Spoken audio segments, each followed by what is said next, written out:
ಇದನ್ನು ಸ್ಪಷ್ಟ ಹೇಳಬೇಕಾಗಿದ್ದರೆ ಮತ್ತೆ ಮುಕ್ತಿರ್ನೈಜವನ್ನೀಯ ಸುಖಾನುಭೂತಿ ದಟಿ ಶಾಶ್ವತೋಡುವೆ ರಾಮಾನುಜ ಪ್ರಮಾಣ ಅಖಿಲ ಅಮನಾಯಕ ವೇದ್ಯ ಒಂದು ಅಕ್ಷಾದಿತ್ತದ ಎಲ್ಲವೂ ಕೂಡ ರಾಮಾನುಜಾಚಾರ್ಯ ಹೇಳಿದ್ರು. ಅದು ಒಂದೇ ಒಂದು ಅಂದರೆ ನೀಚೋಚ್ಯ ಭಾವಮತ ಅನ್ನೋದು ಒಂದು ಬೇಕಿದ್ದರೆ ಉಳಿದದ್ದು ಯಾವುದು ಮಧ್ವಾಚಾರ್ಯರ ಎಕ್ಸ್ಕ್ಲೂಸಿವ್ ಕಾಂಟ್ರಿಬ್ಯೂಷನ್ ಇಲ್ಲ. ಸೊ ನನಗೆ ಅವನಿಗೆ ಇದನ್ನು ಹೇಳಬೇಕು, ಮಧ್ವಾಚಾರ್ಯ ಎಕ್ಸ್ಕ್ಲೂಸಿವ್ ಕಾಂಟ್ರಿಬ್ಯೂಷನ್ ಏನು ಅಂತ. ಮೊದಲು ನಾನು ಅವನಿಗೆ ಪತ್ರ ಬರೆಯುವಾಗ ಒಂದು 3 ಶಬ್ದ ನಾನೇ ನಿರ್ಮಾಣ ಮಾಡಿಕೊಂಡೆ ಇಂಗ್ಲೀಷ್ನಲ್ಲಿ. ಒಂದು, Shankara's philosophy is non difference. Ramanuja's philosophy is non differential difference and Madhva's philosophy is differential difference. ಈ 3ಗೆ ಏನು ವ್ಯತ್ಯಾಸ ಅಂತ. ಶಂಕರರ ಪ್ರಕಾರ ದಟ್ ಈಸ್ ನೋ ಡಿಫರೆನ್ಸ್. 2 ವಸ್ತು ಇದ್ದರೆ ತಾನು ಡಿಫರೆನ್ಸ್ ಇರೋದು. ಅದರಿಂದ ಮಾನಿಸಮ್ ಅಂತ ಹೇಳ್ತಾರೆ ಈಗ. That is not correct word. May B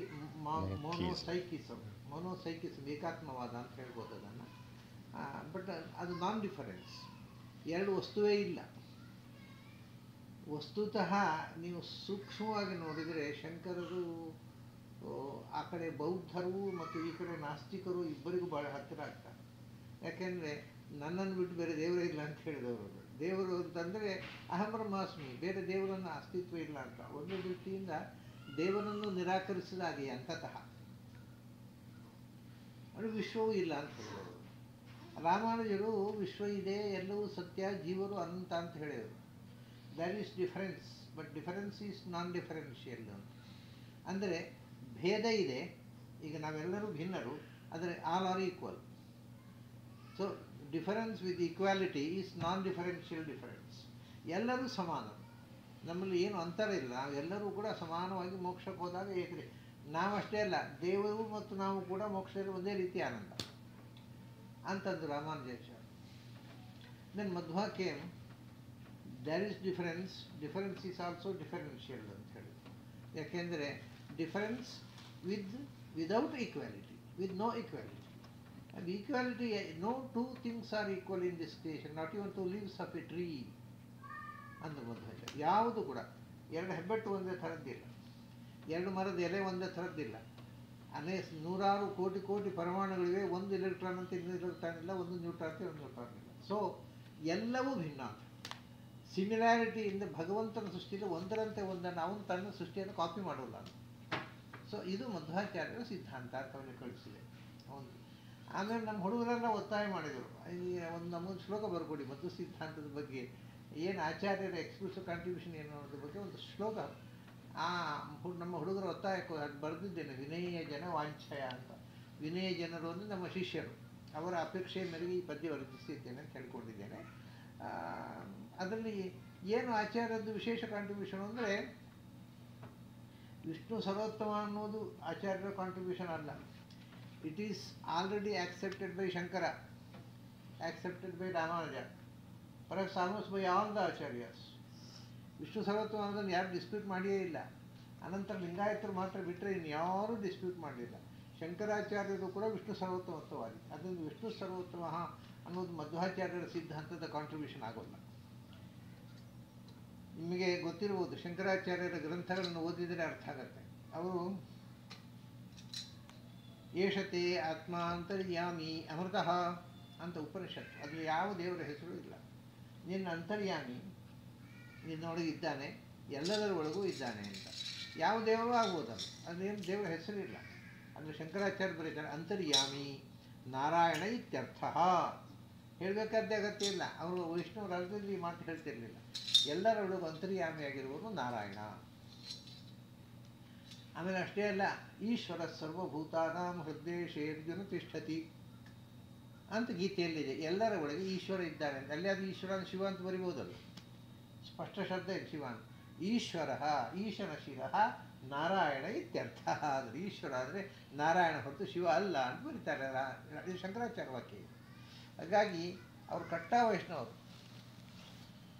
ಇನ್ನೂ ತಮಾಷೆಯಲ್ಲಿ ಗೀತೆಯ ಮಂಗಳಾಚರಣೆ ಶ್ಲೋಕ ನೋಡಬೇಕು. ನಾರಾಯಣ ಪರೋ ಅವ್ಯಕ್ತ. ಈ ಜಗತ್ತಿಗೆಲ್ಲ ಮೂಲ ಅವ್ಯಕ್ತ ತತ್ವ, ಪ್ರಧಾನ ಪ್ರಕೃತಿ, ನೇಚರ್.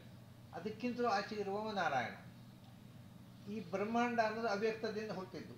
ಈ ಬ್ರಹ್ಮಾಂಡ ಕಾರಣವಾದ ಅವ್ಯಕ್ತ, ಅವ್ಯಕ್ತಕ್ಕೆ ಕಾರಣ ಅದು ನಾರಾಯಣ. ಅದಕ್ಕೆ ಎಲ್ಲ ಬ್ರಹ್ಮಾಂಡ ಅಂಡಸ್ಯ ಅಂತಸ್ತಿಮೆ ಲೋಕ. ಬ್ರಹ್ಮಾಂಡದೊಳಗೆ ಎಲ್ಲ ಜೀವಜಾತಗಳು, ಅಂದರೆ ಜೀವಜಾತಗಳಿಗೆಲ್ಲ ತಾಯಿಯಾದ ಪ್ರಕೃತಿಗಿಂತಲೂ ಆಚೆಗಿರ್ತಕ್ಕ ನಾರಾಯಣ. ನಾರಾಯಣ ಹೀಗೆ ಎಲ್ಲ ಕಡೆ ವಿಷ್ಣು ಸರ್ವೋತ್ತಮತ್ವವನ್ನು ಹೇಳ್ತಾರೆ. ಬಹಳ ಮುಖ್ಯವಾದ ಸಂಗತಿ ಅಂದರೆ ಅವರ ತಾಯಿ ಸೀರಿಯಸ್ ಆದಾಗ, ಆಕೆ ಡೆತ್ ಬೆಡ್ನಲ್ಲಿದ್ದಾಗ ನನಗೆ ಒಂದು ಇಷ್ಟಮಂತ್ರನ ಉಪದೇಶ ಮಾಡು ಅಂತ ಹೇಳಿದರೆ ಅವ್ರು ಹೇಳ್ಬೋದಿತ್ತು ಓಂ ನಮಃ ಶಿವಾಯ. ಅವ್ರು ಹೇಳಿಕೊಟ್ಟು ಓಂ ಕ್ಲೀಂ ಕೃಷ್ಣಾಯ ನಮಃ. ಕೃಷ್ಣ ಷಡಕ್ಷರವನ್ನು ತಾಯಿಗೂ, ಅಂದರೆ ಯಾವ ನೆಲೆಯಲ್ಲಿ ನೋಡಿದ್ರು ಶಂಕರಾಚಾರ್ಯರು ಶೈವ ಅಂತ ಹೇಳಲಿಕ್ಕೆ ಬರೋಲ್ಲ. ಇನ್ನೊಂದು ವಿಶೇಷ ಏನು, ಶಂಕರಾಚಾರ್ಯ ಯಾವತ್ತೂ ತ್ರಿಪುಂಡ್ರ ಹಾಕೊಳ್ತಿರ್ಲಿಲ್ಲ. ನಿಮಗೆ ಶಂಕರಾಚಾರ್ಯ ಪೇಂಟಿಂಗ್ ನೋಡಿದರೆ without tripundra I can't recognise that this is Shankara. Shankaracharya ಯಾವತ್ತೂ ತ್ರಿಪುಂಡ್ರ ಹಾಕೊಳ್ತಿರ್ಲಿಲ್ಲ. ಇವತ್ತೆಲ್ಲ ಶಂಕರಾಚಾರ್ಯ ಹಾಕೊಳ್ತಾರೆ ಅಂದರೆ ಶಂಕರಾಚಾರ್ಯಗೆ ಎಳ್ದು ಬಿಡ್ತಾರೆ. ಈ ಮಧ್ವಾಚಾರ್ಯಗೆ ಅಂಗಾರ ಕಕ್ಷತ ಎಳ್ದ ಹಾಗೆ ಎರಡು ಬೋತಾರ ಇನ್ಕರೆಕ್ಟ್. ಮಧ್ವಾಚಾರ್ಯ ಅಂಗಾರ ಕಕ್ಷತ ಹಾಕೋದು ಎಷ್ಟು ತಪ್ಪೋ ಹಾಗೆಯೇ ಶಂಕರಾಚಾರ್ಯರಿಗೆ 3 ಪುಂಡ್ರ ಹಾಕೋದು. ಶಂಕರಾಚಾರ್ಯರ ಸಾಕ್ಷಾತ್ ಶಿಷ್ಯರು ಅವರನ್ನು ಸ್ತೋತ್ರ ಮಾಡುವಾಗ ತ್ಯಕ್ತಭೂತಿಂ ನತೋಸ್ಮಿ ಅಂತ ಸ್ತೋತ್ರ ಮಾಡಿದ್ದಾರೆ. ಅಂದರೆ ಅದಕ್ಕೆ ಭೂತಿಯಿಂದ ಐಶ್ವರ್ಯವನ್ನು ತ್ಯಾಗ ಮಾಡಿದವರು ಅಂತ ಅರ್ಥ ಬರೀಬಹುದಿತ್ತು. ಆದರೆ ಅವರ ಶಿಷ್ಯರು ಅದಕ್ಕೆ ವ್ಯಾಖ್ಯಾನ ಬರೀತಾ ಭಸ್ಮಧಾರಣ ರಹಿತ ಇತ್ಯರ್ಥ. ಇದು ಅವರದೇ ವ್ಯಾಖ್ಯಾನ, ನಮ್ಮ ಬರೆಯವರು. ಮಧ್ವಾಚಾರ್ಯರು ಅದು ಶಂಕರಾಚಾರ್ಯರು ಯಾವತ್ತೂ ಭಸ್ಮಧಾರಣೆ ಮಾಡ್ತಿರ್ಲಿಲ್ಲ. ಯಾವ ಚಿಹ್ನೆಯನ್ನು ಧರಿಸುವುದಕ್ಕೆ ವಿರೋಧ ಇದ್ದರು. ಅವ್ರ ನಾಮವೂ ಹಾಕ್ತಿರ್ಲಿಲ್ಲ. ತ್ರಿಪುಂಡಧಾರಣೆ, ಉದ್ದನಾಮವೂ ಇಲ್ಲ ಅಡ್ಡನಾಮವೂ ಇಲ್ಲ. ಮೈಯಲ್ಲಿ ಯಾವ ಚಿಹ್ನೆಯನ್ನು ಧರಿಸುವುದು, ದೇವರ ಚಿಹ್ನೆಯನ್ನು ಮೈಯಲ್ಲಿ ಧರಿಸುವುದಕ್ಕೆ ವಿರೋಧವಾಗಿದ್ದರು ಅವರು. ಹಾಗಾಗಿ ಶಂಕರಾಚಾರ್ಯರಿಗೆ ತ್ರಿಪುಂಡ್ರ ಎಳೀತಾರೆ. ಮತ್ತು ಶಂಕರಾಚಾರ್ಯರು ಶಿವಪಾರಮ್ಯವಾದಿ ಅಂತ ಇವತ್ತೇನು ಅದ್ವೈತಗಳಲ್ಲಿ ಬಂದಿದೆ, ಅದು ಯಾವುದೋ ಲಿಂಗಾಯತರ ಇನ್ಫ್ಲೂಯೆನ್ಸ್ನಲ್ಲಿ ಬಂದಿರೋದು ಹೊರತು ಅದ್ವೈತ ಸಿದ್ಧಾಂತ ಅಂತೂ ಖಂಡಿತ ಅಲ್ಲ, ದೇವರಾಣೆಗೂ ಅಲ್ಲ. ಹೀಗೆಲ್ಲ ಡಿಸ್ಟಾರ್ಷನ್. ಮಧ್ವಾಚಾರ್ಯರಿಗೆ ಅಂಗಾರಕ ಅಕ್ಷತ ಹಾಕ್ತಾರೆ ಚಿತ್ರಕ್ಕೆ, ಮಧ್ವಾಚಾರ್ಯ ಚಿತ್ರಕ್ಕೆ. ಸಾಮಾನ್ಯ ಅಂಗಾರಕ ಅಕ್ಷತ ಹಾಕದೇ ಇದ್ದರೆ ಆಕ್ಷೇಪ ಮಾಡ್ತಾರೆ. ಇದೇನ್ರಿ ಮಧ್ವಾಚಾರ್ಯ ಅಂಗಾರಕ ಅಕ್ಷತೆ ಇಲ್ಲ, ಏಕಾದಶಿ ದಿವಸ ಮಧ್ವಾಚಾರ ಅಂತ ಕೇಳ್ತಾರೆ. ಅದು ಏಕಾದಶಿಗೂ ಅಂಗಾರಕ ಅಕ್ಷತೆಗೆ ಸಂಬಂಧ ಇಲ್ಲ. ಏನು ಜ್ಞಾನವೂ ಇಲ್ಲ ನಮ್ಮ ಜನರಿಗೆ. ನಮ್ಮದು ಇಗ್ನೋರೆನ್ಸ್ ಈಸ್ ಅವರ್ ಕ್ವಾಲಿಫಿಕೇಶನ್. ಗೊತ್ತಿರದೇ ಇರೋದೇ ದೊಡ್ಡ ಒಂದು ಕ್ವಾಲಿಟಿ. ಅಂಗಾರಕ ಅಕ್ಷತೆ ಅನ್ನೋದು ಪ್ರಾರಂಭ ಮಾಡಿದ್ದು ನರಹರಿ ತೀರ್ಥರು. ಅದು ಎಲ್ಲಿ ಅಂದರೆ ಬಯಲಾಟದಲ್ಲಿ, ಬಯಲಾಟದ ವೇಷದಲ್ಲಿ ದೇವತೆಗಳಿಗೆ ಒಂದು ಕಾಸ್ಟ್ಯೂಮ್ ಹೇಗೆ ಮೇಕಪ್ ಆಗಬೇಕು ಅಂತ ಯೋಚನೆ ಮಾಡಿ ಅವ್ರು ಏನು ಮಾಡಿದ್ರು, ದೇವತೆಗಳಿಗೆ ವೇಷಕ್ಕೆ ಒಂದು ಆರ, ಆ ಕಿರೀಟ, ಕೇದಕ ಮಂಡಳಿ, ಅಂದರೆ ಅದು ಆ ಪ್ರಕಾಶದ ಪ್ರಭಾವಳಿ ಅದ್ಭುತ. ಅದು ಶಾಸ್ತ್ರೀಯವಾಗಿ ನೋಡಿ, ಬೇರೆ ಯಾವ ನಾಟಕದಲ್ಲಿಯೋ ಯಾವುದಲ್ಲಿಯೂ ಯಾವ ಕಲೆಯಲ್ಲೂ ಇದಿಲ್ಲ. ದಿಸ್ ಈಸ್ ಫಿಸಿಕಲ್ ಆರ. ಆ ಪ್ರಭಾವಳಿಯನ್ನು ಹಿಂಬದಿಯಿಂದ ತೋರಿಸಿದರು. ಆಮೇಲೆ ಮುಖದಲ್ಲಿ ಊರ್ಧ್ವಪುಂಡ್ರ, ಮಧ್ಯದಲ್ಲಿ ಒಂದು ಕೆಂಪು ಚುಕ್ಕೆ ಮತ್ತು ಕಪ್ಪು ಗೆರೆ. ಅದು ಆರ್ಟಿಸ್ಟಿಕ್ ಆಗಿ ನೋಡಿ, 2 ಬಿಳಿ ರೇಖೆ, ಕೆಂಪು ಕಪ್ಪು, ಅದು ಕಲಾತ್ಮಕ. ಮತ್ತು ಅವ್ರು ಏನು ಕಂಡಿತು ಅಂದರೆ ಸ್ಮಾರ್ತರಿಗೆ ತ್ರಿಪುಂಡ್ರ ಹಾಕೋತಾರೆ. ಶ್ರೀ ವೈಷ್ಣವರು ಮೂಗು ಕೂಡ ಕಾಣೋದಷ್ಟು ಊರ್ಧ್ವಪುಂಡ್ರ ಹಾಕೋತಾರೆ. ಇಲ್ಲಿಂದ ಪೂರ್ತಿ ಮುಚ್ಚಿ ಮುಖವೇ ಕಾಣೋದಿಲ್ಲ. ಶ್ರೀನಿವಾಸ ಕಣ್ಣು ಮೂಗು ಏನು ಕಾಣೋಲ್ಲ, ಅದು ಹಾಕ್ಕೋತಾರೆ. ನಮಗೊಂದು ಚಿಹ್ನೆ ಬೇಕಲ್ಲ ಅಂತ. ಅದಕ್ಕೆ ಮಾಧ್ಯಮ ಒಂದು ಚಿಹ್ನೆ ಕೊಡುವ ಅಂತ ಅವ್ರು ಏನು ಮಾಡಿದರು, ಕೃಷ್ಣನ ಕಡಗೋಲು, ಇದು ಅಂಗಾರಕ ಅಕ್ಷತೆ ಅನ್ನೋದು ಇಟ್ ರಿಪ್ರೆಸೆಂಟ್ಸ್ ಚರ್ನಿಂಗ್ ರಾಡ್. ಆ ಕಡಗೋಲು ಹಾಕಿ ಕಾಣುತ್ತೆ. ಮತ್ತು ಆರ್ಟಿಸ್ಟಿಕ್ ಆಗಿದೆ. ಇದು ತ್ರಿಪುಂಡ್ರಕ್ಕಿಂತ ಆರ್ಟಿಸ್ಟಿಕ್ ಆಗಿದೆ, ಸಿರುನಾಮಕ್ಕಿಂತ ಆರ್ಟಿಸ್ಟಿಕ್ ಆಗಿದೆ, ತುಂಬ ಕಲಾತ್ಮಕವಾಗಿದೆ, ಚೆಂದ ಕಾಣುತ್ತೆ ಅಂತ ಆಟದಲ್ಲಿ ಯಕ್ಷಗಾನ ವೇಷಧಾರಿಗಳಿಗೆ ಈ ಕಾಸ್ಟ್ಯೂಮ್ನ ಮುಖವರ್ಣಿಕೆಯನ್ನು ಅವರು ಬರೆದರು. ಆಮೇಲೆ ಗಮನಿಸಿ, ಆಟದವರು ಇಲ್ಲಿ ಒಂದಿಷ್ಟು ಬಿಳಿ ಬಿಳಿ ಬಿಳಿ ಚುಕ್ಕೆ ಹಾಕೋತಾರೆ, ಅದು ಪಂಚಮುದ್ರೆ. ಸೊ ಊರ್ಧ್ವಪುಂಡ್ರ, ಅಂಗಾರಕ ಅಕ್ಷತ, ಪಂಚಮುದ್ರೆ. ಇದು ಆಟದಲ್ಲಿ ಬಳಕೆಗೆ ತಂದರು. ಇದು ದೇವತೆಗಳಿಗೆ. ಅದೇ ಅವ್ರು ಏನು ಮಾಡಿದ್ರು, ದೈತ್ಯರ ವೇಷಕ್ಕೆ ತ್ರಿಪುಂಡ್ರ ಹಾಕಿದ್ರು. ಅಸುರರು ರಾಕ್ಷಸರವರು ತ್ರಿಪುಂಡ್ರ, ದೇವತೆಗಳು ಊರ್ಧ್ವಪುಂಡ್ರ. ಇದು ನರಹರಿ ತೀರ್ಥರು ಮಧ್ವಾಚಾರ್ಯ ಗೈಡೆನ್ಸ್ನಲ್ಲಿ ಯಕ್ಷಗಾನದಲ್ಲಿ ತಂದ ಬಳಕೆ. ಅದು ಎಲ್ಲರಿಗೂ ಇಷ್ಟ ಆಯಿತು. ಒಳ್ಳೆ ಸಿಂಬಲ್ ಇದು, ನಾವು ಹಾಕೊಳ್ಳೋಣ ಅಂತ ಎಲ್ಲರೂ ಅಂಗಾರಕ ಅಕ್ಷತ ಹಾಕೊಂಡು ನನ್ನ ಮಧ್ವಾಚಾರ್ಯ ಹಾಕೊಳ್ಳೋದು. This sign indicates that he is a follower of Madhva, and Madhva is not follower of Madhva, but he cannot bear the angaraka akshata. ಅದು ಜನರಿಗೆ ಗೊತ್ತಿಲ್ಲ, ಬಹಳ ತಪ್ಪಾಗಿಬಿಟ್ಟಿದೆ. ಎಲ್ಲರೂ ಬಹಳ ಆಶ್ಚರ್ಯ ನನ್ನ ಕೇಳಿದರು. ಅಲ್ಲ, ಅವ್ರು ತಪ್ಪಾದರೆ ಸ್ವಾಮಿಗಳು ಯಾಕೆ ಅವ್ರ ಥರ ಕೇಳಿ ಎಂದೇನೆ ನಾಯಕರು, ಅವರು ತಪ್ಪು ಮಾಡಿದರೆ ನಾನೇ ಜಸ್ಟಿಫೈ ಮಾಡಬೇಕು. ಆಮೇಲೆ ಕೆಲವರು ನಂತರ ಕೇಳಿದ್ರು, ವ್ಯಾಸರಾಯ ಸ್ವಾಮಿಗಳು ಆಗೋದು ಸ್ವಾಮಿಗಳು ದೊಡ್ಡವರು ಅಲ್ಲ, ಅವ್ರು ಹಾಕ್ಕೊಂಡಿದ್ದಾರೆ ಪ್ರೂಫ್ ಇದ್ದರೆ ತಂದು ಕೊಡ್ತೀವಿ. ಅವತ್ತು ಕೇಳಿ ನನಗೆ ಗೊತ್ತಿಲ್ಲ. ಮಧ್ವಾಚಾರ್ಯ ಅಂಗಾರಕ ಅಕ್ಷತ ಹಾಕ್ಕೊಂಡು ಎಲ್ಲಿ ತನಕ ಅಂದರೆ ಮಧ್ವಾಚಾರ್ಯರ ಚಿತ್ರ ನಾನು ಅಯ್ಯರ ಮೂಲಕ ತೆಗೆದಾಗ ದೊಡ್ಡ ಗಲಾಟೆ ಆಯಿತು ಮಾಧ್ವರಲ್ಲಿ. ಈ ಚಿತ್ರ ನೋಡಬಾರದು, ಯಾಕೆಂದರೆ ಮಧ್ವಾಚಾರ್ಯ ಮುಖದಲ್ಲಿ ಅಂಗಾರಕ ಅಕ್ಷತೆ ಇಲ್ಲ, ಅದು ಅವಲಕ್ಷಣ, ಅದನ್ನು ನೋಡಬಾರ್ದು ಅಂತ. ನಾನು ಆವಾಗ ಬಹಿರಂಗವಾಗಿ ಒಂದು ಸ್ಟೇಟ್ಮೆಂಟ್ ಕೊಟ್ಟೆ. ಮಧ್ವಾಚಾರ್ಯರು ಅಂಗಾರಕ ಅಕ್ಷತೆ ಧರಿಸ್ತಾ ಇದ್ರು ಅನ್ನೋದಕ್ಕೆ ನೀವು ಏನಾದರೂ ಒಂದು ಪ್ರಮಾಣ ತೋರಿಸಿಕೊಟ್ರೆ ಆ ಇಡೀ ಅಷ್ಟು ಫಿಲ್ಮನ್ನು ಡಿಸ್ಟ್ರಾಯ್ ಮಾಡಿ ಬೇರೆ ತೆಗೆಸ್ತೇನೆ ನಾನು ಯಾರ ಹತ್ರ ಅಂತ. ನಷ್ಟ ಆದರೂ ತೊಂದರೆ ಇಲ್ಲ. ಈವರೆಗೆ ಯಾವ ಪಂಡಿತರು ಏನು ಕಡೆಗೆ ಅಲ್ಲಿ ಎಲ್ಲ ಇಲ್ಲ ಅಂದರೆ ಏನು ಸದಾಚಾರ ಸ್ಮೃತಿಯಲ್ಲಿ ಹೇಳ್ಯಾರೆ ಅಂತ ಶುರು ಮಾಡಿದ್ರು ಕೆಲವರು. ಹುಡುಗರು ಬಂದಂತ ಹೇಳಿದ್ರು ಸದಾಚಾರ ಸ್ಮೃತಿಯಲ್ಲಿ ಹೇಳಿದ್ದಾರೆ ಅಂತ. ಸದಾಚಾರ ಸ್ಮೃತಿಯಲ್ಲಿ ಯಾವ ಶ್ಲೋಕ ಅಂತ ಬರ್ಕೊಂಡು ಬಂದು ಹಿಂದೆ ಕಡೆ ಹೋಗಿ ಕೇಳಿದ್ರು, ಸದಾಚಾರ ಸ್ಮೃತಿಯಲ್ಲಿ ಅಂಗಾರಕ ಅಕ್ಷತೆ ಹಾಕ್ಕೋಬೇಕು ಅಂತ ಯಾವ ಸ್ಮೃತಿಯಲ್ಲಿದೆ? ಏನೋಪ್ಪ ನೀವು ಉಂಟು ನಿಮ್ಮ ಆಚಾರ ಉಂಟು ಅಂತ ಗೊತ್ತಿಲ್ಲ ಅಂತ.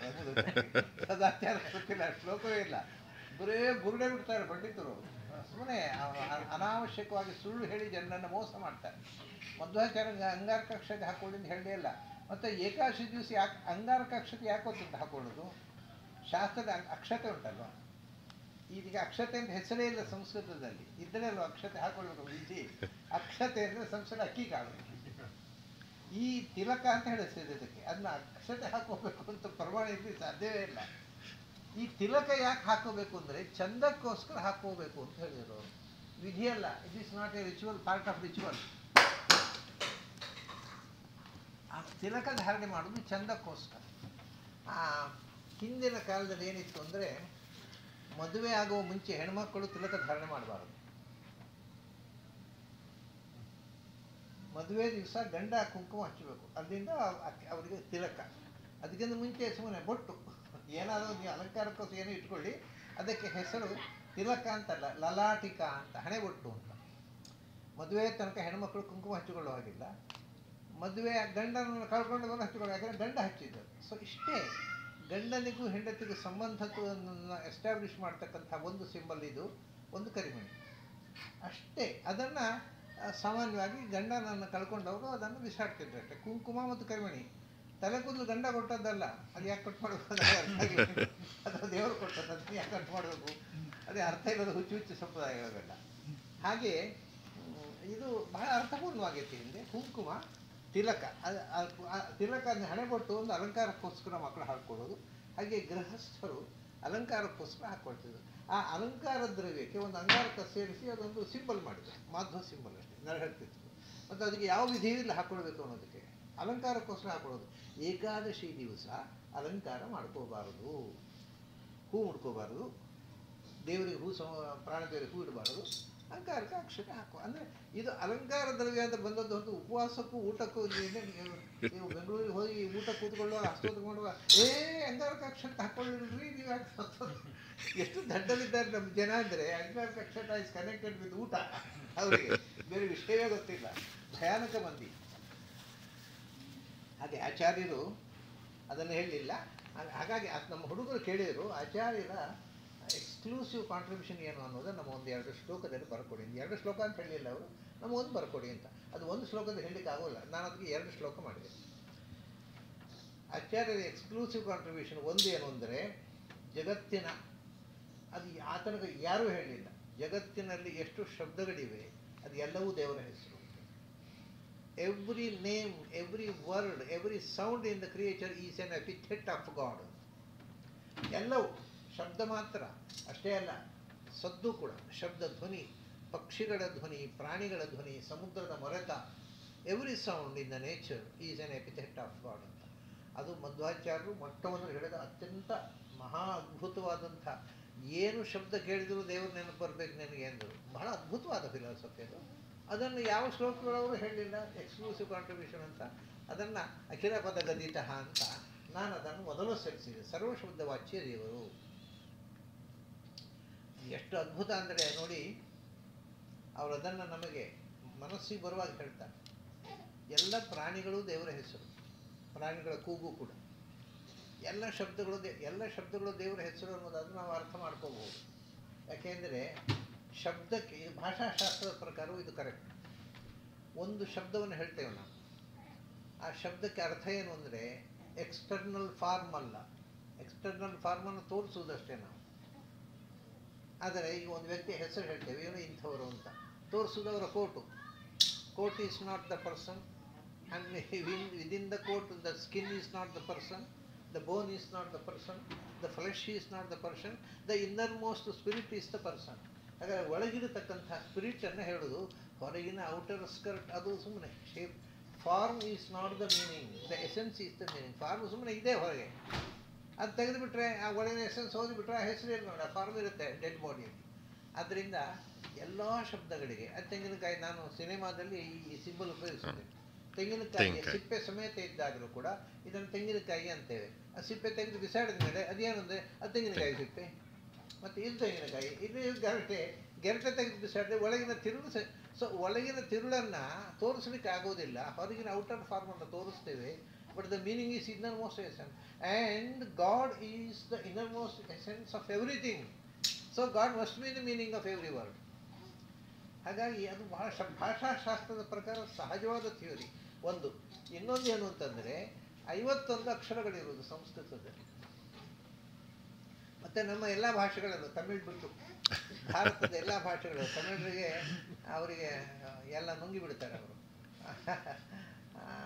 ಖ ಗ ಎರಡೇ, ಕ ಖ ಗ ಘ ಂಗ, ಅವ್ರಿಗೆ 2 ಅಕ್ಷರ ಸಾಕು. ಆಮೇಲೆ ಶ ಎಲ್ಲ 2 ಅಕ್ಷರ ನುಂಗಿಬಿಡ್ತಾರೆ ಅವರು. ಅವರಿಗೆ ತಮಾಷೆ ಏನು ಅಂದರೆ, ಮಹಾತ್ಮ ಗಾಂಧಿ ರೋಡು ಅಂತಿತ್ತು ಚೆನ್ನೈಯಲ್ಲಿ.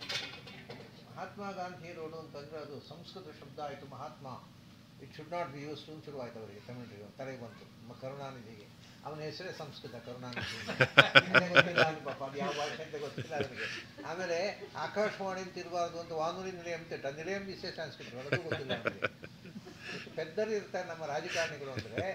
ಆಮೇಲೆ ಸಂಸ್ಕೃತ ವರ್ಡ್ ಯೂಸ್ ಮಾಡಬಾರ್ದು, ಅದೇನು ಮಾಡೋದು ಅಂದರೆ ಮಹಾತ್ಮ ಗಾಂಧಿ ರೋಡ್ ಅಂತ ಅನ್ನೋದನ್ನು ಮಹಾತ್ಮ ಅಂದರೆ ಪೆರಿಯಾಳ್ ಅಂತ ಮಾಡುವ, ಪೆರಿಯಾಳ್ ಗಾಂಧಿ ಅಂತ ಆಯಿತು. ಗಾಂಧಿ ಅಂತ ಬರೀದವರು ಕಾಂತಿ ಅಂತ. ಸೊ ಪಿ ಕೆ ರೋಡ್ ಆಯ್ತು ಈಗ. ಹೋಗಿ P K road, Mahatma Gandhi road P K road ಆಗಿದೆ. ಆಮೇಲೆ ಇನ್ನೂ ತಮಾಷೆ ಹೊರಟು, ಅಲ್ಲಿ ಹ್ಯಾಮಿಲ್ಟನ್ ರೋಡ್ ಅಂತಂದಿತ್ತು. ಹ್ಯಾಮಿಲ್ಟನ್ ತಮಿಳರು ಅಂಬಟ್ಟನ್ ರೋಡ್ ಅಂತ ಮಾಡಿದ್ರು. ಅಂಬಟ್ಟನ್ ಮಾಡಿ ಬಾರ್ಬರ್ಸ್ ರೋಡ್ ಆಯ್ತು ಈಗ. ಇದು ತಮಿಳರದ ಅಧ್ವಾನ. ಅವರು ಭಾಷಾಂಧತೆಯಿಂದ ಅಧ್ವಾನ ಆಗಿದೆ ಕೆಲವು ಇಲ್ಲಿ. ಹಾಗಾಗಿ ಶಬ್ದಗಳನ್ನು ಹೇಗೆ ಡಿಸ್ಟಾರ್ಷನ್ ಆಗುತ್ತೆ, ಅದಕ್ಕೆ ಏನೋ ಆಗಿ ಅದರ ರೂಪಾಂತರ ಆಗ್ತಾ ಹೋಗುತ್ತೆ. ಹಾಗಾಗಿ ಆಚಾರ್ಯರು ಅದಲ್ಲ, ಯಾವುದೇ ಶಬ್ದವನ್ನು ಉಚ್ಚರಿಸಿದರೆ ಆ ಶಬ್ದದ ಒಳಗಿನ ಸ್ಪಿರಿಟ್ ಅದರ ಅರ್ಥ. ತೆಂಗಿನಕಾಯಿ ಸಿಪ್ಪೆ ಅಲ್ಲ, ಗೆರಟೆ ಎಲ್ಲ ಅದರ ತಿರುಳು ಅರ್ಥ. ತಿರುಳಿನ ಒಳಗೆ ಇರುವ ತಿರುಳು ಭಗವಂತ. ಸೊ ಎಲ್ಲದರ ಒಳಗಿರುವ ಇನ್ನರ್ ಮೋಸ್ಟ್ ಎಸೆನ್ಸ್ ಇದು. ಎಲ್ಲ ಶಬ್ದಗಳನ್ನು inner most essence is the meaning. ಯಾವ ಶಬ್ದಕ್ಕೂ ಹೊರಗಿನ ಫಾರ್ಮ್ ಅನ್ನೋದು ಸುಮ್ಮನೆ ತೋರಿಸಲಿಕ್ಕಿರೋದು. ಆದ್ದರಿಂದ ಎಲ್ಲ ಶಬ್ದ ಭಗವಂತ. ಇನ್ನೊಂದು ವಿಷಯ, 51 ಅಕ್ಷರಗಳು. 51 ಅಕ್ಷರಗಳು ಅದೇ ವೆಸ್ಟರ್ನ್ ಲ್ಯಾಂಗ್ವೇಜಸ್ ಮತ್ತು ತಮಿಳಲ್ಲಿ ಬಿಟ್ಟರೆ ಮತ್ತು ಎಲ್ಲ ಭಾಷೆಗಳು 51 ಅಕ್ಷರ. ನಮ್ಮಲ್ಲಿ ಕೂಡ ನಮ್ಮ ರೀಜನಲ್ ಲ್ಯಾಂಗ್ವೇಜಸ್ನಲ್ಲಿ ಎ ಇದೆ, ಆ ಅಲ್ಲ ಎ ಇದೆ. ಅದನ್ನು ನಮ್ಮದು ಅಕ್ಷರ ಬೇರೆ ಇಲ್ಲ ನೋಡಿ. ಕನ್ನಡದಲ್ಲಿ ನೀನು ಮಾಡಿದ್ದೆ, ನಾನು ಮಾಡಿದ್ದೆ, ಅಲ್ಲಿ ಆ ಎ ಅಲ್ಲ ಎ, ಅದು ಎ. ಇಂಗ್ಲೀಷ್ನಲ್ಲಿ ಎ ಉಚ್ಚಾರ ಇದೆ. ನಾನು ಮಾಡಿದೆ, ನೀನು ಮಾಡಿದ್ದೆ. ಅದು ತುಳುವಿನಲ್ಲೂ ಅಷ್ಟೇ. ಏನು ಅಂತೆ, ಈ ಆಯ್ ಅಂತೆ, ಅಂತೆ ಅಂತೆ, ಅಂತೆ ಅಂತೆ. ಈ ಎ ಅನ್ನುವ ಅಕ್ಷರದ ಉಚ್ಚಾರದ ತುಂಬ ಪ್ರಯೋಗ ಇದೆ ನಮ್ಮ ರೀಜನಲ್ ಲ್ಯಾಂಗ್ವೇಜಸ್ನಲ್ಲಿ. ಅದಕ್ಕೆ ಪ್ರತ್ಯೇಕ ಅಕ್ಷರ ಇಲ್ಲ, ಮಾತ್ರ ಬರೆಯೋದು ಒಂದೇ ಇರಲಿ. 51 ಅಕ್ಷರ ಅಂತ ಹಿಂದಿನವರು. ಅದು ಪಾಣಿನಿ ಸ್ವಲ್ಪ ಬಿಟ್ಟ, ಅಲ್ಲಿ ಶೇಷ ಸಹ ಅಲ್ಲಿ ಬಿಟ್ಬಿಟ್ಟ, ಅಳ್ಳಾಕ್ಷ ಎಲ್ಲ ಬಿಟ್ಬಿಟ್ಟ ಅವನು. ಅದನ್ನ ಅವನಿಗೆ ಒಂದು ತಮಾಷೆ ನೋಡಿ. ಹಿಂದಿನವರು ಅಕ್ಷರ ಅಂತ ಹೇಳಿದ್ರಲ್ವ.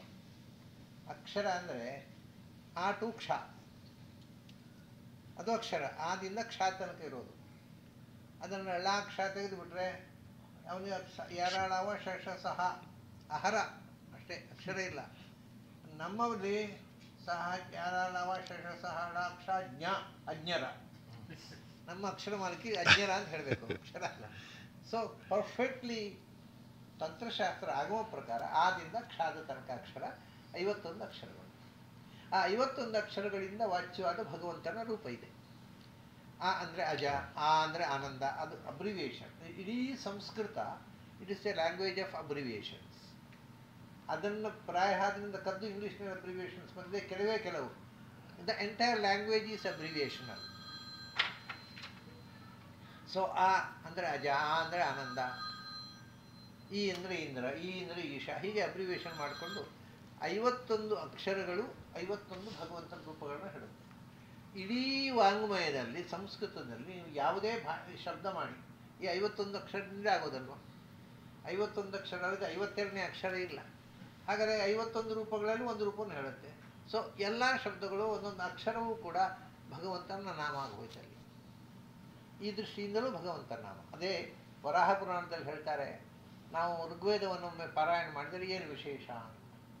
ಋಗ್ವೇದದಲ್ಲಿ ಎಷ್ಟು ಅಕ್ಷರಗಳಿದೆ ಅಂತ ಹೇಳಿ 400,32,000 ಅಕ್ಷರಗಳಿವೆ. ಹಾಂ ನೋಡಿ, ಹಿಂದಿನವರಿಗೆ ಅದು ಮುಖ್ಯ, ನ್ಯೂಮರಾಲಜಿ. ನಾವೀಗ ಯಾವುದಾದ್ರು ಭೈರಪ್ಪನವರ ಕಾದಂಬರಿಯಲ್ಲಿ ಎಷ್ಟು ಅಕ್ಷರ ಇದೆ ಮಾಡ್ತಾರೆ, ಹುಚ್ಚು ಅಂತಾರೆ. ಆದರೆ ಆಗಲ್ಲ, ವೇದದಲ್ಲಿ ಎಷ್ಟು 4,32,000. ಅದನ್ನು ಏನು ಅಂದರೆ ತಾವಂತೆ ಹರಿನಾಮಾನಿ ಪಠಿತಾನಿನ ಸಂಶಯ 4,32,000 ದೇವ್ರ ನಾಮ ಹೇಳಿದಾಗಾಯಿತು ಅಂದರು ಒಂದು ಸತ್ತು ಋಗ್ವೇದ ಪಾರಾಯಣ ಮಾಡಿದ್ರು. ಅಂದರೆ ಒಂದೊಂದು ಅಕ್ಷರ ಒಂದೊಂದು ದೇವರ ಹೆಸರು. ಹೀಗೆ ಆಚಾರ್ಯರು ಎಲ್ಲ ನಾಮಗಳು ಭಗವಂತನ ನಾಮ ಅಂತ. ಇದೆಲ್ಲ ಇದಕ್ಕೆ ಬೇಕಾದ ಹಿಂಟ್ ಹಿಂದೆ ಇದೆ, ಆದರೆ ಅದನ್ನು ಡಿಸ್ಕ್ಲೋಸ್ ಮಾಡಿದವರು ಅಥವಾ ಮೊದಲು ಡಿಕ್ಲೇರ್ ಮಾಡಿದವರು ಮಧ್ವಾಚಾರ್ಯರು. ಅದು ಆಯ್ತಪ್ಪ, ಶಬ್ದಗಳೆಲ್ಲ ದೇವ್ರ ನಾಮ ಆಯಿತು. ಈ ಕೂಗುಗಳು, ಧ್ವನಿಗಳು, ಪ್ರಾಣಿಗಳ ಧ್ವನಿ, ಇದೆಲ್ಲ ಧ್ವನಿ ದೇವ್ರ ನಾಮ ಆಗೋದು ಹೇಗೆ? ನಿಮಗೂ ಗೊತ್ತುಂಟಲ್ವ ಅಂತಾರೆ ಅವರು. ದೇವ್ರ ನಾಮ, ನೀವು ಪ್ರಾಣಿಗಳ ಶಬ್ದ ಅರ್ಥ ಇದೆ ಅಂತ ನಿಮಗೂ ಗೊತ್ತಿದೆ. ಎಲ್ಲಿ? ನಮ್ಗೆ ಗೊತ್ತಿಲ್ಲಪ್ಪ. ಹಿಂದಿನ ಕಾಲದಲ್ಲಿ ಮನೆಯಲ್ಲಿ ಹಲ್ಲಿಗಳು ಓಡಾಡ್ತಿತ್ತು. ಹಲ್ಲಿಗಳು ಓಡಾಡ್ತಾ ಇದ್ದಾಗ ಅವು ಕೂಗುವುದು ಗೊತ್ತಿದೆ ನಮಗೆ. ಒಂದು ಸಾಮಾನ್ಯ ಹಲ್ಲಿಗಳು ಕೂಗಿದರೆ ಯಾರೋ ಗೆಸ್ಟ್ ಬರ್ತಾರೆ ಅಂತ ಅರ್ಥ ಹೇಳ್ತಿದ್ರು. ಅದೆಲ್ಲ ತಪ್ಪು ಇರಲಿ. ಅದು ಒಟ್ಟಾರೆ ಹಲ್ಲಿಗಳು ಕೂಗುವುದು ಕೇಳಿದ್ದೇವೆ ನಾವೆಲ್ಲರೂ. ಹಲ್ಲಿ ಕೂಗುವುದು ಗೊತ್ತಿದೆ ನಮಗೆ. ಅವು ಅಂತಾರೆ. ಮಧ್ವಾಚಾರ್ಯ ಕೇಳ್ತಾರೆ, ನೀವು ಹಲ್ಲಿಗಳಂತೆ ಯಾಕೆ ಕೂಗೋದು? ನಿಮ್ಗೆ ಅರ್ಥ ಗೊತ್ತಿರದೆ ಅಂತ ಹೇಳಿ. ಹೌದಲ್ಲ? ಆಹಾ, when you feel something wonderful, amazing, ಅದು ಆಗದೆ ಇದ್ರೆ ಅಷ್ಟೇ. ಅಮೇಝಿಂಗ್ ಅನ್ನೋ ಶಬ್ದವು ಸಾಲದು. ಅಂದರೆ we don't find any word to express our depthness of feeling. We simply say amazing, ಅಷ್ಟೇ, ಏನಿಲ್ಲ. ಅಂದರೆ ಅದ್ಭುತ ಅಂತ ಅರ್ಥ ಆಯ್ತಲ್ವ ಶಬ್ದಕ್ಕೆ. ಮನುಷ್ಯರಿಗೆ ಅರ್ಥ ಗೊತ್ತಿರೋದೇ ನೀವು ಹಲ್ಲಿಯಾಗಿ ಯಾಕೆ ಕೂಗ್ತೀರಿ? ಅದ್ಭುತ ಅಂತ ಅರ್ಥ. ಅದು ಏನು ಅದ್ಭುತ? ಭಗವಂತ ಅದ್ಭುತ ಅಂತ ಹೇಳುತ್ತಪ್ಪ. ಅದು ಒಂದು ಪ್ರಾಣಿ ಕೂಡ ಹೇಳುತ್ತೆ, ನಿಮಗೆ ಯಾಕೆ ಅರ್ಥ ಆಗಲ್ಲ ಅಂತ. ಅಂದರೆ ಒಂದೊಂದು ಸೌಂಡಿಗೆ ಹೇಗೆ ಅರ್ಥ ಬರುತ್ತೆ ಅಂತ ನಾವು ತೋರಿಸ್ಕೊಂಡ ವಿಧಾನ ಹೇಗೆ. ಪ್ರತಿಯೊಂದಕ್ಕೂ ಒಂದೊಂದು ನಾದಕ್ಕೆ, ಯಾಕೆಂದರೆ ಸಂಗೀತಕ್ಕೆ ಅರ್ಥ ಇದೆ. ಇದು ಸಂಗೀತಕ್ಕೆ ವಸ್ತುತಃ ಭಾಷೆಗಲ್ಲ, ಮೀನಿಂಗಿರೋದು ಸೌಂಡಿಗೆ.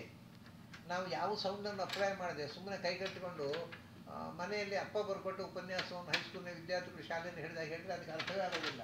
ಅದಕ್ಕೆ ಎಕ್ಸ್ಪ್ರೆಷನ್ ಬೇಕು, ಸೌಂಡ್ ಬೇಕು. ಈಗ ನೋಡಿ, ನಾವು ಪುಸ್ತಕದಲ್ಲಿ ಪಂಕ್ಚುವೇಷನ್ ಹಾಕ್ತೇವೆ.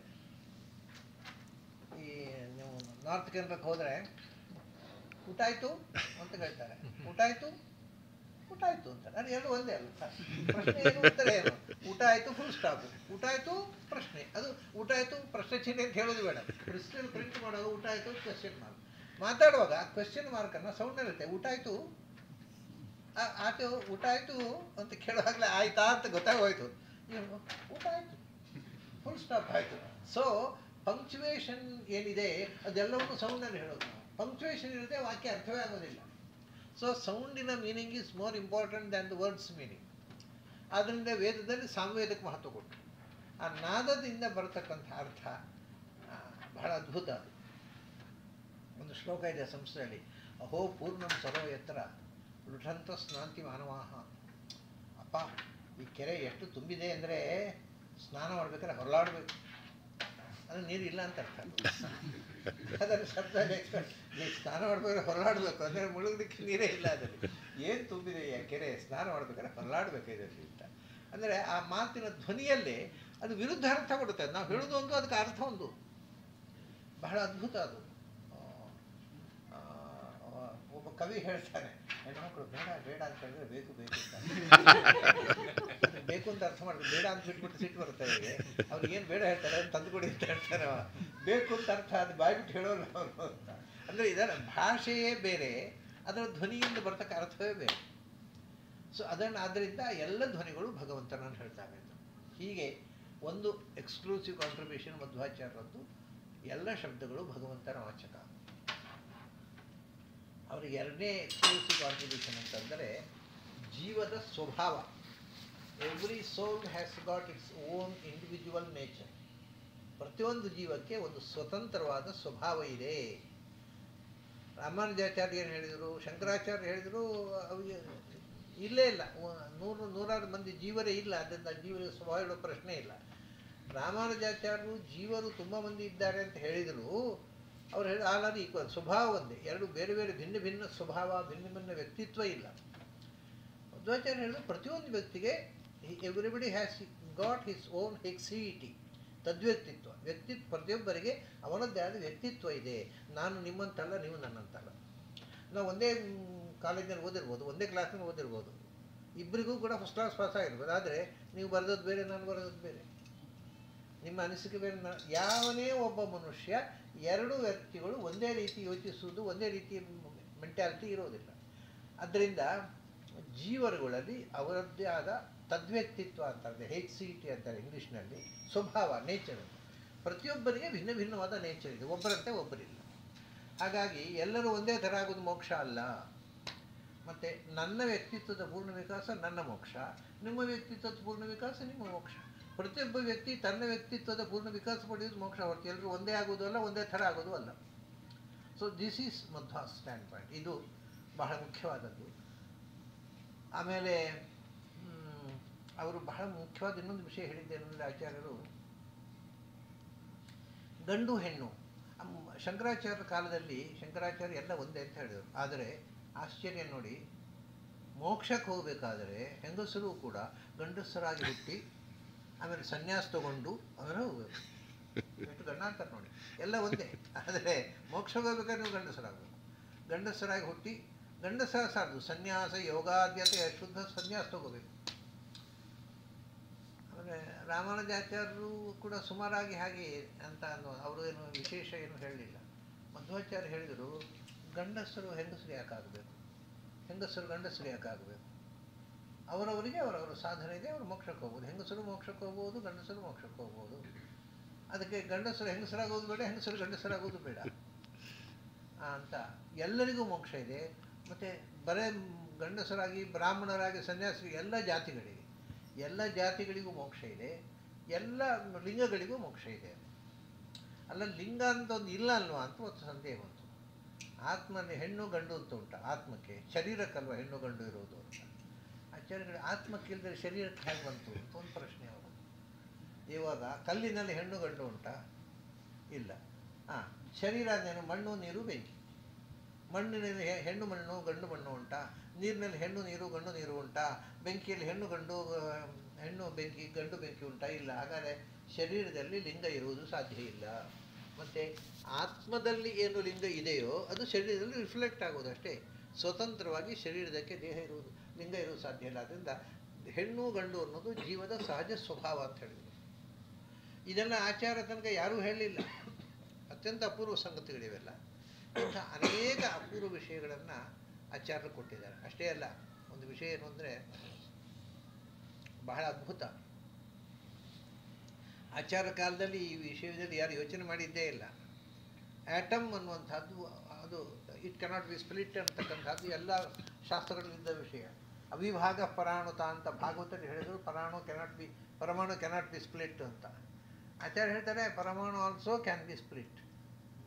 ಅದನ್ನು ಒಡೆದು ಬಾಂಬು ಮಾಡಿದ್ದು ಬಹಳ ನಂತರ. ಆದರೆ ಅವರು ಡಿಕ್ಲೇರ್ ಮಾಡ್ತಾರೆ ಪರಮಾಣು ಅಂತ್ಯಾವಯವೇ ಅಲ್ಲ, atom can also be split. ಅಲ್ಲ, ವೈಜ್ಞಾನಿಕವಾಗಿ ಚಿಂತನೆ ಮಾಡೋರಿಗೆಲ್ಲ ಬಹಳ ದೊಡ್ಡ ಸಂಗತಿಗಳಿವೆಲ್ಲ. ಆಮೇಲೆ ಸ್ಕೈ ಹ್ಯಾಸ್ ಇನ್ವಿಸಿಬಲ್ ಕಲರ್. ನಮಗೆ ಈಗ ಗೊತ್ತಿದೆ ಅಲ್ಟ್ರಾವೈಲೆಟ್ ಅಂತ. ಆವಾಗ ಯಾರಿಗೆ ಗೊತ್ತಿತ್ತು? ಯಾರಿಗೂ ಗೊತ್ತಿಲ್ಲ. ಫಸ್ಟ್ ಟೈಮ್ ಡಿಕ್ಟೋಸ್ ಹೇಳಿದವರು ಮಧ್ವಾಚಾರ್ಯರು. ಕಣ್ಣಿಗೆ ಭೂತಮಪ್ಯಸಿತಂ ದಿವ್ಯ ದೃಷ್ಟಿಗೋಚರಮೇವತು. ಕಣ್ಣಿಗೆ ಕಾಣದ ಒಂದು ಬಣ್ಣ ಆಕಾಶದಲ್ಲಿದೆ. ಇಂಥ ಅನೇಕ ಅದ್ಭುತ ಆಮೇಲೆ ಉಪನಿಷತ್ನಲ್ಲಿದೆ.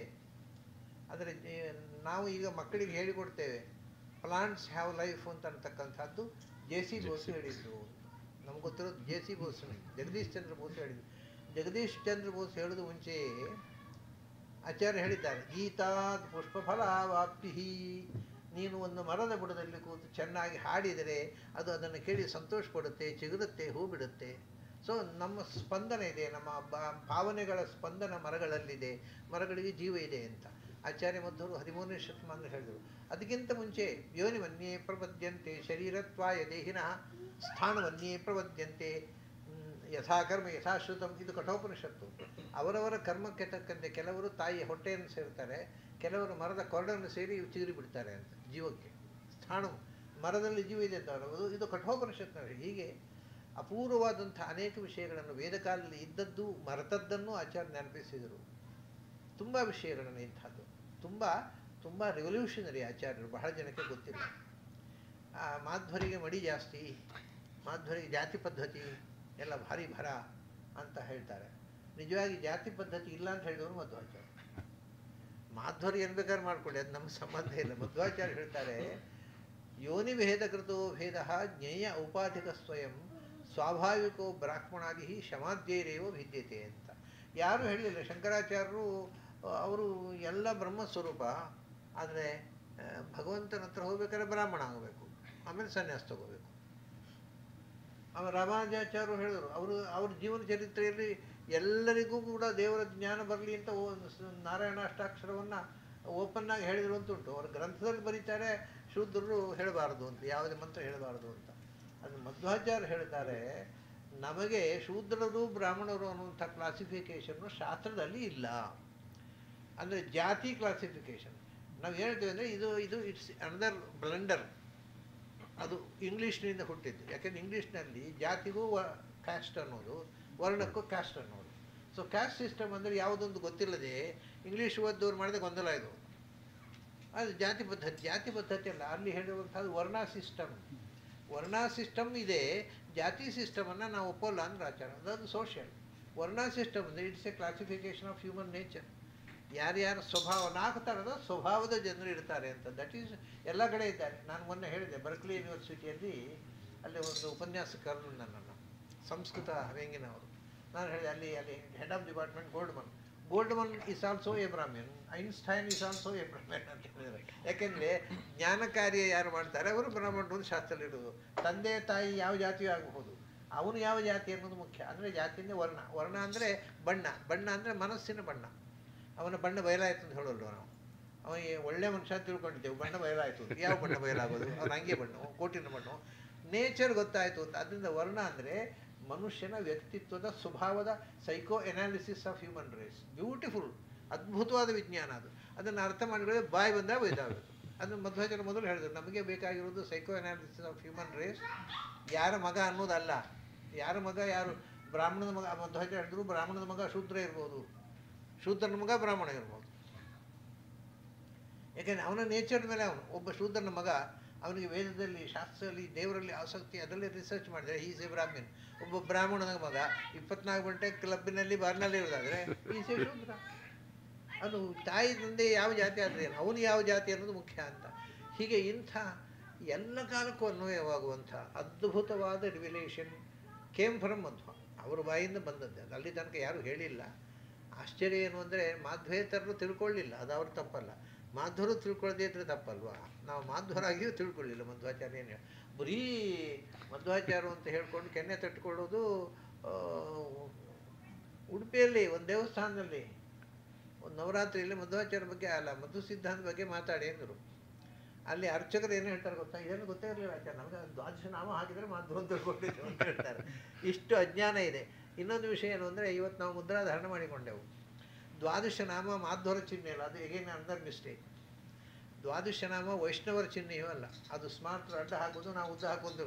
It is again wrong. 12 ನಾಮ ಅನ್ನೋದು ವೇದ ಚಿಹ್ನೆ. ವೇದಾಧಿಕಾರ ಸಿದ್ಧ್ಯರ್ಥಂ ಊರ್ಧ್ವಮುಂಡ ಧಾರಣ ಅಂತ ಅನ್ನೋದು. ನೀವು ವೇದಾಧ್ಯಯನ ಮಾಡಬೇಕಾದ ದಿವಸ ಸ್ಮಾರ್ತರಲ್ಲಿ ಕೂಡ ಉಪನಯನ ದಿವಸ ಅಡ್ಡ ಹಾಕೋದಿಲ್ಲ, ಒಂದೇ. ಗಾಯತ್ರಿ ಉಪದೇಶ ಆಗಬೇಕಾದ್ರೆ ಊರ್ಧ್ವಪುಂಡ್ರ. ಸೊ ವೇದಾಧ್ಯಯನಕ್ಕೆ ಅಧಿಕಾರಿಗೋಸ್ಕರ ಊರ್ಧ್ವಪುಂಡ್ರ.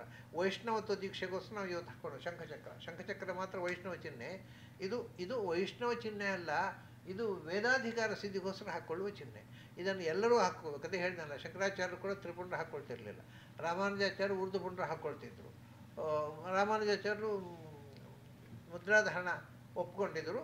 ಅವ್ರು ಮಾತ್ರ ಏನು ಮಾಡ್ತಾರೆ ಅಂದರೆ, ಗುರುಗಳ ಹತ್ರ ಒಂದು ಜೀವ ಬಂದರೆ ಒಬ್ಬರು ಒಂದೇ ಸರ್ತಿ, ನಾವು ಅದನ್ನು ಪ್ರತಿ ಬಾರಿಗೆ ರಿನ್ಯೂ ಮಾಡ್ತೇವೆ, ಯಾಕಂದ್ರೆ ರೀಚಾರ್ಜಿಂಗ್ ಬೇಕಾಗುತ್ತೆ, ಅದು ಹಾಕಿದರೆ ಮಾಡ್ತೇವೆ ಅಷ್ಟೇ. ಅದನ್ನು ಶಂಕರರು ಯಾವ ಚಿಹ್ನೆಯನ್ನು ಒಪ್ಪಿಕೊಳ್ಳಿಲ್ಲ, ಅದನ್ನು ಬಿಟ್ಟುಬಿಟ್ರು. ಹೀಗೆ ಆ ಸಿದ್ಧಾಂತಕ್ಕೆ ಸಾರ್ವಕಾಲಿಕವಾದ ಆಯಾಮ ಕೊಟ್ಟವರು, ಹೊಸತನ ಕೊಟ್ಟವರು, ಎಲ್ಲ ಕಾಲಕ್ಕೂ ಅರ್ಥವಾಗುವಂಥ ವಿಜ್ಞಾನ. ಇನ್ನೊಂದು ತಮಾಷೆ, ಈ ವರ್ಗೀಸ್ ಅಂತ, ಎಂಥ ವರ್ಗೀಸ್ ಅವನು, ಎಬ್ರಹಾಂ ವರ್ಗೀಸ್, ಅವನು ವಂಡರ್ಸ್ ಆಫ್ ದಿ ವರ್ಲ್ಡ್ ಅಂತ ಒಂದು ಪುಸ್ತಕ ಬರೆದಾನೆ. ಅವನು ಈ ವಾಷಿಂಗ್ಟನ್ ಯೂನಿವರ್ಸಿಟಿಯಲ್ಲಿ ಪ್ರೊಫೆಸರ್ ಆಗಿದ್ದಾನೆ, ಅವನು ಎಬ್ರಹಾಂ ವರ್ಗೀಸ್ ಅಂತ. ನಾನು ಲಾಸ್ಟ್ ಟೈಮ್ ಬಂದಾಗ ನನಗೆ ಆ ಪುಸ್ತಕ ಸಿಕ್ಕಿತು. ಆಮೇಲೆ ನಾನು ತುಂಬ ಜನರಿಗೆ, ಇಂಡಿಯಾದಲ್ಲಿ ಯಾರಿಗೂ ಗೊತ್ತಿರಲಿಲ್ಲ, ತುಂಬ ಜನರಿಗೆ ಕೊಟ್ಟೆ. ತುಂಬ ಜನ ಸೈಂಟಿಸ್ಟನ್ನು ತರಿಸಿ ಓದಿದರು. ಅವನು ಹೇಳ್ತಾನೆ, ಪ್ರಪಂಚದ ಜ್ಞಾನ ಪರಂಪರೆ, ಸೈಂಟಿಫಿಕ್ ಇನ್ವೆನ್ಷನ್ಸ್ ಎಲ್ಲ ಸೇರಿ ಇವತ್ತು ಏನು ಜ್ಞಾನ ಪರಂಪರೆ ಬೆಳೆದಿದೆ, ಅದಕ್ಕೆ ಪಂಚಾಂಗ ಹಾಕಿದಂಥ 4 ಜನ ಪಿಲ್ಲರ್ಸ್, 4 ಜನ ಗಟ್ಟಿ ಕಂಬಗಳು, ಅದರಲ್ಲಿ ಒನ್ ಆಫ್ ದ ಮೀಸ್ ಮಧ್ವಾಚಾರ್ಯ ಅಂತ ಹೇಳ್ತಾನೆ. ಇಂಡಿಯಾದಲ್ಲಿ ಮಧ್ವಾಚಾರ್ಯ ಒಬ್ಬರನ್ನೇ ಹೇಳೋದು, ಇನ್ನು ಯಾರೂ ಅಲ್ಲ ಅಂತ ಹೇಳ್ತಾನೆ. ನಾನು ಲಾಸ್ಟ್ ಟೈಮ್ ಬಂದಾಗ ಅಲ್ಲಿ ಸನಿವೇಲ್ ಟೆಂಪಲ್ನಲ್ಲಿ ರಾಮಕರ್ಣ ಶರ್ಮಾ ಅನ್ನೋರು, ಅವರು ಈ was visiting professor of Berkeley university something. ನನಗೆ ಈಗ ಇಲ್ಲ, ಅವರು ಬರ್ಕ್ಲಿ ಯೂನಿವರ್ಸಿಟಿಲಿ ಇಲ್ಲ, ನಾನು ಮೊನ್ನೆ ಹೋದಾಗ ಇರಲಿಲ್ಲ. ಅವರು ಆವಾಗ ಬರ್ಕ್ಲಿ ಯೂನಿವರ್ಸಿಟಿಲಿದ್ದರು, ಅವರು ಅಧ್ಯಕ್ಷರು. ನಾನು ಸಂಸ್ಥೆಯಲ್ಲಿ ಮಾತಾಡಬೇಕಿತ್ತು, ಒಂದು ಸಂಸ್ಥೆ ಸಭೆ. ರಾಮಕರ್ಣ ಶರ್ಮಾ ನಾನು ಫಸ್ಟ್ ಟೈಮ್ ನೋಡೋದು ಅವರನ್ನು. ಅವ್ರು ಏನು ಹೇಳಿದ್ರು ಗೊತ್ತುಂಟ, ಅವರು ಮಾಧ್ವರಲ್ಲ, ನನಗೆ ತಿಳಿದ ಹಾಗೆ. ಅವರು ಹೇಳಿದರು, ಭಾರತ ದೇಶದಲ್ಲಿ, ಯಾಕೆಂದರೆ ಈಗ ಭಾರತ ಅಂದರೆ ಇನ್ನು ಮರ್ತು ಹೋಗ್ತಾ ಇದೆ, ಇಂಡಿಯಾ ಅಂತ ಹೇಳಿ ಮಾತಾಡ್ತಾರೆ. India is A foreign word again. ಯಾಕೆಂದರೆ ಹಿಂದೂ ಅನ್ನೋದೇ ಫಾರಿನ್ ವರ್ಡು. ಹಿಂದೂ ಅನ್ನೋದು, ಹಿಂದೂ ದೇಶ ಅನ್ನೋದು ಕೂಡ ನಮ್ಮ ದೇಶ ಅಲ್ಲ. ಯಾಕೆಂದರೆ ಸಿಂಧು ದೇಶವನ್ನು ಅಲ್ಲಿಂದ ಉತ್ತರ ಪಾಶ್ಚಾತ್ಯರು ಇಲ್ಲಿಗೆ ಬಂದಾಗ ಅವರಿಗೆ ಸಿಂಧು ಅಂತ ಹೇಳಲಿಕ್ಕೆ ಬಾರದೆ ಹಿಂದೂ ಅಂತ ಕರೆದ್ರು ಅಷ್ಟೇ. ಅದು ಸಿಂಧು ಹೋಗಿ ಹಿಂದೂ ಆದದ್ದು, ಸಿಂಧು ದೇಶ ಅಂತ ಒಂದು ದೇಶ. ಈಗ ಸಿಂಧು ನದಿಯೆಲ್ಲ ಪಾಕಿಸ್ತಾನ ಸ್ವಾಧೀನ ಇದೆ, ಅದು ಸಿಂಧು ದೇಶ, ಹಿಂದೂ ದೇಶ ಇದು ಅಲ್ವೇ ಅಲ್ಲ. ಅದು ಸಿಂಧು ಹೋಗಿ ಹಿಂದೂ ಆಯಿತು. ಹಿಂದೂ ಅನ್ನೋದು ಬ್ರಿಟಿಷರಿಗೆ ಹೆಚ್ಚು ಹೇಳಲಿಕ್ಕೆ ಬರಲಿಲ್ಲ, ಅದನ್ನು ಇಂಡಸ್ ಅಂತ ಮಾಡಿದ್ರು, ಇಂಡಿಯಾ ಆಯಿತು ಅಷ್ಟೇ. ಅಂದ ಇಂಡಿಯಾ ಅನ್ನೋದು ಹಿಂದೂ ಶಬ್ದದಿಂದ ಹುಟ್ಟಿದ್ದು, ಹಿಂದೂ ಶಬ್ದ ಸಿಂಧು ಶಬ್ದದಿಂದ ಹುಟ್ಟಿದ್ದು. ಹಿಂದೂ ಅನ್ನೋದು ಭಾರತೀಯ ಶಬ್ದ ಅಲ್ಲ, ಇಂಡಿಯಾ ಅನ್ನೋದು ಅಲ್ಲ. ಪುಣ್ಯಕ್ಕೆ ಅವರಿಗೆ ಹೆಚ್ಚು ಹೇಳಲಿಕ್ಕೆ ಬಾರದೇ ಇದ್ದದ್ದಿಂದ ಒಳ್ಳೆಯದಾಗ್ತದೆ, ಇದರ ಇಂಡಿಯಾ ಆಗ್ತಿತ್ತು ನಮ್ಮ ದೇಶ. ಬ್ರಿಟಿಷರಿಗೆ ಕೆಲವು ವಿಚಾರ ಮಾಡಲಿಕ್ಕೆ ಬರುವುದಿಲ್ಲ, ಅವ್ರು ನಾಲಿಗೆ ಹೊರಳೋದಿಲ್ಲ. ನಮಗೆ ಅನುಕೂಲ ಆಯ್ತು, ಅದು ಇಂಡಿಯಾ ಆಗೋಯ್ತು, ಇದರ ಇಂಡಿಯಾ ಆಗ್ತಿತ್ತು. ತುಂಬ ಹಾಗೆ ನೋಡಿ, ನಮ್ಮಲ್ಲಿ ಅವರು ಫಸ್ಟ್ ಬಂದಾಗ ವಾಟ್ ಈಸ್ ದಿಸ್ ಅಂತ ಕೇಳಿದರು ಗಂಗೆಗೆ. ಅಲ್ಲಿ ಜನರು ಗಂಗೆ ಗಂಗೆ ಎಂದರು. ಗಂಗೆ ಅನ್ನೋದನ್ನು ಅವರು GANGYS ಅಂತ ಏನೋ ಬರೀತಾರಲ್ಲ, ಅದು GS, ಅದು ಗಂಗೆ ಅಂತ ಉಚ್ಚಾರ. ಅದಕ್ಕೆ ಗ್ಯಾಂಜಸ್ ಅಲ್ಲ, ಇದು ಗ್ಯಾಂಜಸ್ ಅಂತ ಇಂಡಿಯನ್ ಇಂಗ್ಲೀಷ್. ಅದು ದಿಸ್ ಇಸ್ ಗ್ಯಾಂಜಸ್, ಏನು ಗ್ಯಾಂಜಸ್ ಗೊತ್ತಿಲ್ಲ, ಅದು ದಿಸ್ ಇಸ್ ಇಂಡಿಯನ್ ಇಂಗ್ಲೀಷ್. ಆದರೆ ಅವ್ರು ಹೇಳೋದು ಗಂಗೆ ಅಂತ ಅದರ ಪ್ರೊನೌನ್ಸಿಯೇಷನ್. ಅದು ಎಸ್ ಸೈಲೆಂಟ್, ಅದು ಎಷ್ಟೋ TH ಎಲ್ಲ ಸೈಲೆಂಟ್ ಇದ್ದ ಹಾಗೆ ಗ್ಯಾಂಜಸ್ಸು ಅಂತ ಉಚ್ಚಾರ. ಅದು ನಮ್ಮದೇ ಭಾರತೀಯ ಗಂಗಾ ನದಿಯ ಹೆಸರು. ಹೀಗೆ ಅಪೂರ್ವವಾಗಿರ್ತಕ್ಕಂಥ ಕೊಡುಗೆಯನ್ನು ಕೊಟ್ಟಿರತಕ್ಕಂಥ ಆಚಾರ್ಯರನ್ನು ಇವತ್ತು ಆಚಾರ್ಯರು ಅವತಾರ ಮಾಡಿದ ದಿನ, ವಿಜಯದಶಮಿ, ವೇದಾಂತದ ವಿಜಯ ಆದಂಥ ದಿನ. ಅಕಸ್ಮಾತ್ತಾಗಿ ನಾವು ಮುಕುಂದ ಅವ್ರ ಮನೆಯಲ್ಲಿ ಎಲ್ಲ ಸೇರಿದ್ದೇವೆ. ಇವತ್ತು ಆಚಾರ್ಯರ ದೀಕ್ಷಾಬದ್ಧರಾಗಿ ಮುದ್ರಾಧಾರಣ ಮಾಡಿಕೊಂಡಿದ್ದೇವೆ. ಅದರ ಬಗ್ಗೆ, ಆಚಾರ್ಯರ ಬಗ್ಗೆ 4 ಮಾತು ನೆನಪಿಸಿಕೊಂಡು, ನಾವು ಎಂಥ ದೊಡ್ಡ ಪರಂಪರೆಯಲ್ಲಿ ಬಂದವರು, ಎಂಥ ಒಂದು ಅದ್ಭುತವಾದಂಥ ಒಂದು ಪರಂಪರೆ ನಮ್ಮದು.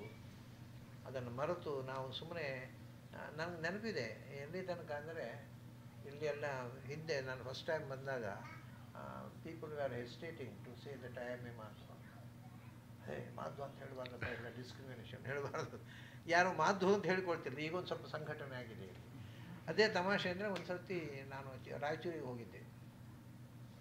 ಅಲ್ಲಿ ರತನ್ ಅಂತ ಸ್ಕ್ವಾಡ್ರನ್ ಲೀಡರ್, ಅವನು ದೊಡ್ಡ ಮೇಜರ್ ರತನ್, ಅವನು ಮಿಲಿಟ್ರಿಯಲ್ಲಿದ್ದವ. ಅವನು ಒಂದು ದಿವಸ ನನ್ನ ಉಪನ್ಯಾಸಕ್ಕೆ ಬಂದ. ಅವನು ಹೇಳಿದ, ನಾವು ಅಲ್ಲಿ ಪಾಕಿಸ್ತಾನದ ಬಾರ್ಡರ್ನಲ್ಲಿ ಹೋರಾಟ ಮಾಡಿದವ ಅವ. ನಾವು ಮಿಲಿಟ್ರಿಯಲ್ಲಿ ಇರೋರೆಲ್ಲ ನಾವು ಮಾಧುರು ಅಂತ ಹೇಳಲಿಕ್ಕೆ ನಾಚಿಕೊಳ್ತಿದ್ದೆವು. ಎಲ್ಲ ನೀವೇನು ಮಾಧ್ವರೆಲ್ಲ ತಾರತಮ್ಯ ಮಾಡೋರು ಅಂತ ತಮಾಷೆ ಮಾಡ್ತಿದ್ರು. ಈಗ ನಿಮ್ಮ ಉಪನ್ಯಾಸ ಕೇಳಿದ್ರೆ ನಾವು I can boldly say that I M A Madhva. ಈಗ ಧೈರ್ಯವಾಗಿ ನಾನು ಮಾಧ್ವ ಅಂತ ಹೇಳೋ ಧೈರ್ಯ ಬಂತು ನನಗೆ ಅಂತ ಹೇಳ್ತಿದ್ದೆ. ಹಾಗೆ ನಿಜವಾಗಿ ಮಧ್ವಾಚಾರ್ಯರು ಕೊಟ್ಟ ಕಾಂಟ್ರಿಬ್ಯೂಷನ್ ಎಷ್ಟು ರಿಲೆವೆಂಟು ಅನ್ನೋದನ್ನು ತಿಳ್ಕೊಂಡು ನಾವು ಅದನ್ನು ಆಚರಣೆ ತರಬೇಕು. ನಾವು ವಿ ಮಸ್ಟ್ ಬಿ ಪ್ರೌಡ್, ಅದ್ರ ವಿಷಯದಲ್ಲಿ ಹೆಮ್ಮೆ ಪಡುವಂಥ